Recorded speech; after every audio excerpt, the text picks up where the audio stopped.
समय पहले की बात है। एक छोटे से गांव उदयपुर में मोहन और रामू नाम के दो किसान रहते थे। मोहन ईमानदार और मेहनती था। उसका दिन खेती बाड़ी में काम करने में बीतता था। वहीं रामू आलसी और चालाक था। वह हमेशा दूसरों के काम में कमी निकालने और खुद मेहनत से बचने की कोशिश करता था। मोहन के पास जमीन कम थी, लेकिन वह अपने खेत में कड़ी मेहनत करता था। इस बार उसकी फसल बहुत अच्छी हुई। पूरे गांव में उसकी तारीफ हो रही थी। लोग कहते, मोहन की मेहनत रंग लाई है, देखो उसकी फसल कितनी बढ़िया है। दूसरी ओर रामू की फसल हमेशा खराब रहती थी। वह मोहन की फसल देखकर जलता था और मन ही मन सोचता, मैं इसे सफल होते नहीं देख सकता, मुझे इसका कुछ करना होगा। देखिए जी, इस बार भी मोहन की फसल कितनी अच्छी हुई है। हमेशा इसके साथ ही अच्छा क्यों होता है। अब वह फसल बेचकर अमीर बन जाएगा और हम गरीब के गरीब ही रह जाएंगे। अरे भाग्यवान, तुम परेशान मत हो। हम अपने जीते जी मोहन को अमीर होने नहीं देंगे।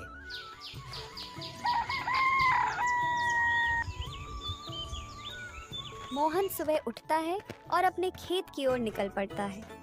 मोहन अपनी फसल को देखकर बहुत खुश होता है।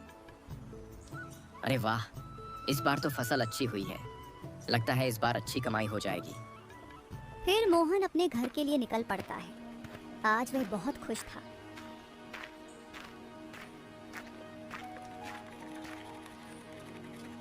आजी, आप इतने खुश क्यों हो?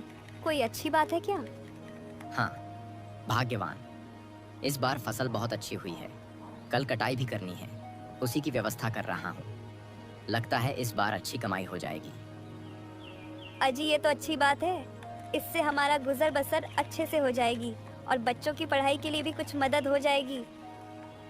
हाँ, तुम बिल्कुल सही बोल रही हो। चलो मुझे जल्दी से खाना दे दो, मुझे जोरों से भूख लगी है। जल्दी सोना है आज, क्योंकि कल सुबह खेत की कटाई करनी है। लक्ष्मी खाना लगा देती है।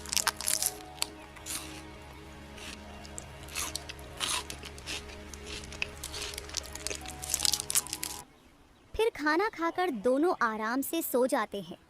जैसे ही सुबह के 4 बजाते हैं, अचानक से लक्ष्मी की नींद खुल जाती है और लक्ष्मी देखती है कि मौसम बहुत खराब हो गया है। हे भगवान, अब तो हमारी फसल खराब हो जाएगी। सुनिए जी, जल्दी से उठ जाइए, मौसम बहुत खराब है। हमें अपने फसल के लिए कुछ व्यवस्था करनी होगी। हे ऊपर वाले, इतनी तेज बारिश। भाग्यवान, बारिश ऐसे ही होती रही तो हमारी फसल बर्बाद हो जाएगी। वे दोनों बारिश रुकने का इंतजार करने लगते हैं। सुबह होते ही बारिश रुक जाती है।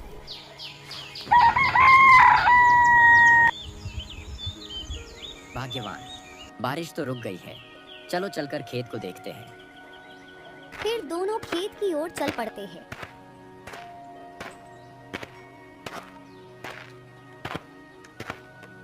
वहां जाकर देखते हैं कि उसकी फसल बर्बाद हो चुकी है। हे भगवान, ये क्या किया तूने? हमारी सारी मेहनत को पानी में मिला दिया। मोहन ये सब बोल ही रहा होता है कि तभी जोर जोर से हवा बहने लगती है और आसमान में बिजली के साथ बारिश शुरू हो जाती है और बची खुची फसल भी बर्बाद हो जाती है। वे दोनों उदास होकर दुखी मन से वापस अपने घर आ जाते हैं। फसल के बर्बाद हो जाने से मोहन परेशान हो जाता है। सुनिए जी, जो होना था सो हो। अब हम इसमें क्या कर सकते हैं? जो होता है अच्छे के लिए ही होता है। उधर रामू बहुत खुश था।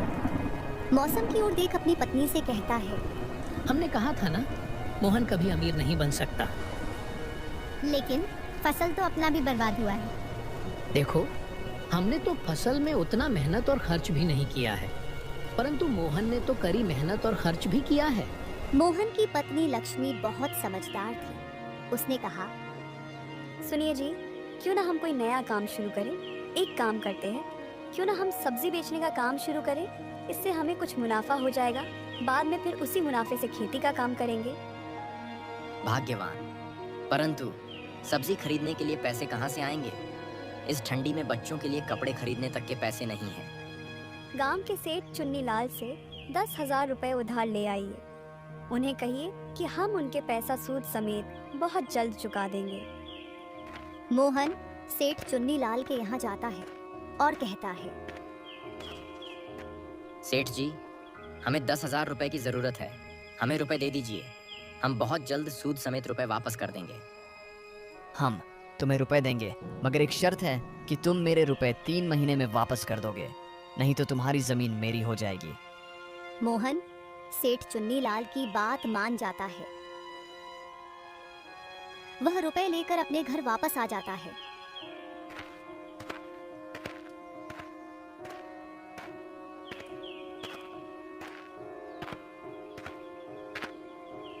और उस पैसे से सब्जी बेचने का काम शुरू करता है। मोहन गांव में घूमकर सब्जी बेचने लगता है। सब्जी ले लो, सब्जी, हरी हरी सब्जी, ताजी ताजी सब्जी, आलू ले लो, गोभी ले लो। तभी एक औरत मोहन से सब्जी खरीदने आती है। गोभी कितने की है भैया? 50 रुपए किलो है बहन जी, ताजी हैं। बोलो कितना की दे दूं? भैया 2 किलो दे दो। फिर मोहन उसे 2 किलो गोभी दे देता है और पैसे लेकर वहां से आगे बढ़ जाता है। सब्जी ले लो, सब्जी, हरी हरी सब्जी, ताजी ताजी सब्जी, आलू ले लो, गोभी ले लो। फिर एक औरत आवाज लगाती है, ओह सब्जी वाले भैया, आलू कितने की हैं? बहन जी 25 रुपए किलो, कितने की दे दूं? 5 किलो आलू दे दो भैया। मोहन उस औरत को 5 किलो आलू दे देता है और पैसे लेकर आगे बढ़ता है। इसी तहत मोहन की सारी सब्जी बिक जाती है। वह वापस अपने घर आ जाता है। मोहन आज बहुत खुश था। क्या हुआ जी, सब्जी बिकी या नहीं? हाँ, भाग्यवान, हमारी सब्जियां सब बिक गई हैं और अच्छी खासी मुनाफा भी हुआ है। सर्दी भी आ गई है, बच्चों के लिए गर्म कपड़ा भी अब खरीद लेंगे। लक्ष्मी बहुत खुश थी क्योंकि उसके दिन अच्छे हो रहे थे। मोहन रोज सब्जी बेचने जाता। उसकी सब्जी पूरे उदयपुर के लोग पसंद करने लगे थे। मोहन की मेहनत रंग लाई और उसकी कमाई बढ़ने लगी। धीरे धीरे मोहन की स्थिति सुधरने लगी थी। अब उसके पास सब्जी का ठेला हो गया था। अब मोहन सब्जी ठेला पे बेचने लगा था।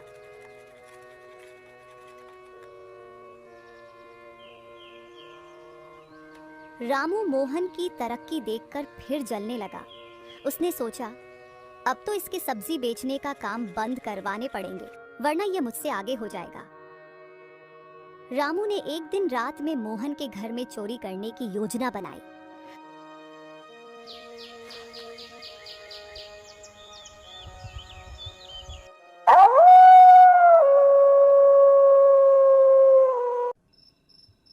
मोहन और उसकी पत्नी जब गहरी नींद में सो रहा होता है, उस रात रामू और उसकी पत्नी चुपके से मोहन के घर पहुंचा और सब्जी के सभी टोकरियां चुरा ली।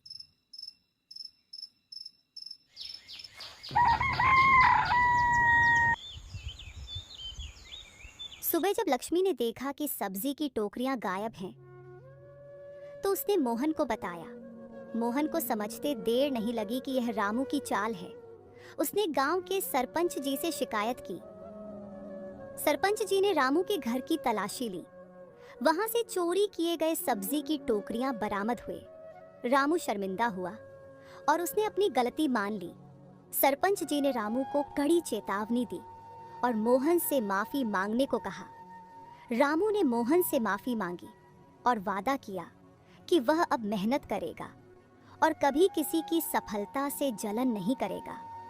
मोहन ने अपनी मेहनत और ईमानदारी से एक बार फिर अपना काम शुरू किया और जल्द ही पूरे गांव में उसकी इज्जत और व्यापार दोनों बढ़ गए। मोहन सेठ चुन्नीलाल से लिए गए रुपए वापस कर देता है और अपने परिवार के साथ खुशी खुशी रहने लगता है। तो दोस्तों, इस कहानी से हमें यह सीख मिलती है कि जीवन में कितनी भी परेशानी क्यों न हो, हमें मेहनत और ईमानदारी से काम करते रहना चाहिए।